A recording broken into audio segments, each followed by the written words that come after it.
Hi everyone, నిన్న చెప్పిన వీడియోలో మా వాడి అక్షరాభ్యాసం కోసం వచ్చామని చెప్పాం కదండి. మేమైతే వర్గల్ టెంపుల్కి వచ్చినాము. అక్కడ అక్షరాభ్యాసం చేయించడానికి శని త్రయోదశి రోజు వచ్చినాము. నాకు తెలిసి అక్షరాభ్యాసం ఓన్లీ వసంత పంచమి రోజే చేస్తారనుకున్నాను. కాకపోతే అక్కడ జనాల్ని చూసినాక మంచి రోజు ఏదున్నా సరే మనం చేయించుకోవచ్చు అని ఒక క్లారిటీ వచ్చింది. మా వాడిని చూడండి ఎంత పద్ధతిగా కూర్చున్నాడు. కాకపోతే అట్లా కనబడుతుంది, వాడేం పద్ధతిగా కూర్చోలేదు. 24 hours మమ్మల్ని అక్కడ కూర్చున్నంతసేపు సతాయిస్తూనే ఉన్నాడు. నేను బొట్టు పెడితే వాడు పెడతా అంటాడు, మేము మొక్కితే వాడు మొక్కుతా అంటాడు, మేము ముక్కు పట్టుకుంటే వాడిలా ముక్కు పట్టుకుంటున్నాడు, కళ్ళు ముట్టుకుంటే కళ్ళల్లో పొడుచుకుంటున్నాడు. ఎన్ని కథలు పడ్డాడో అక్కడ. అక్షరాభ్యాసం చేయించాలి అనుకునే వాళ్ళు అక్కడికి వెళ్ళి అక్షరాభ్యాసం సెట్ అంటే వాళ్ళే ఇస్తారు. అండ్ పూజ సామాన్లు కొనాలనుకున్నా కూడా వాళ్ళే మనం టోకెన్ తీసుకున్నప్పుడు మనకు కావాల్సిన ఐటమ్స్ అన్ని ఇస్తారు. పూజ స్టార్ట్ అయినప్పటి నుండి అయ్యగారు ఏం చెప్తే అది రిపీట్ చేస్తున్నాడు. అక్షంతలు ఏమంటే అక్షంతలు, కుంకుమ, పసుపు అన్ని మేము ఏం చేస్తే అది చేస్తున్నాడు. మమ్మల్ని, మా పక్క వాళ్ళని అందరినీ కరెక్ట్ గా ఫాలో అవుతున్నాడు వాడు. పక్కన వాళ్ళు ఏం చేస్తే నేను అదే చేయాలని ఫిక్స్ అయిపోయాడు.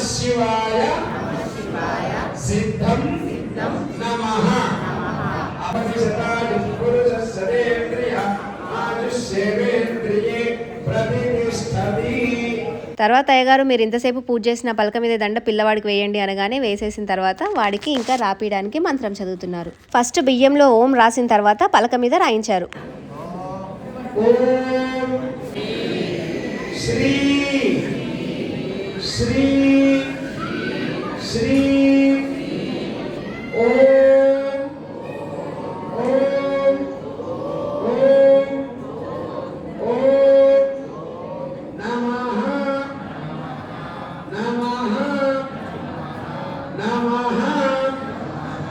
శివాయ శివాయ శివాయ సిద్ధం నమః.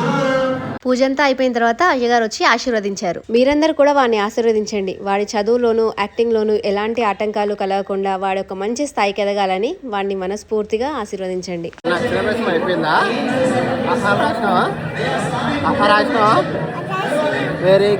అలా మా వాడి అక్షరాభ్యాసం సక్సెస్ఫుల్ గా కంప్లీట్ అయింది. బాయ్.